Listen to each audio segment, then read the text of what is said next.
The Milky Way galaxy, the one which our solar system is located in, our biggest neighbor Andromeda Galaxy, will going to collide one day. This great collision, we called it known as Milkomeda. What will happen to our Earth?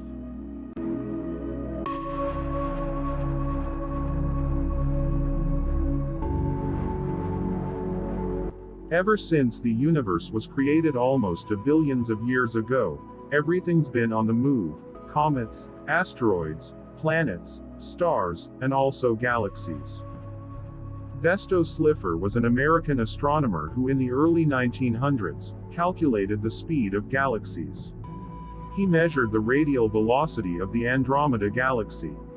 And he found that the Andromeda Galaxy is moving towards us at a speed of 300 kilometers per second, which means the two galaxies will collide one day.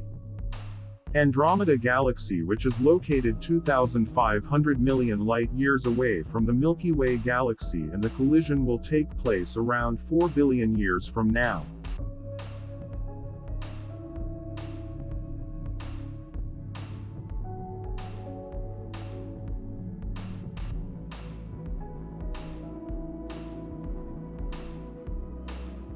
What will happen to Earth at the time of collision? The probable answer is, there is no possibility of life on the Earth at that time. Now, our Sun is almost halfway of its lifetime, and at the time of merger, the Sun will have grown into a red giant star, which means it will burn down the surface of our Earth. Survival of humanity. What will be the position of humanity at that time?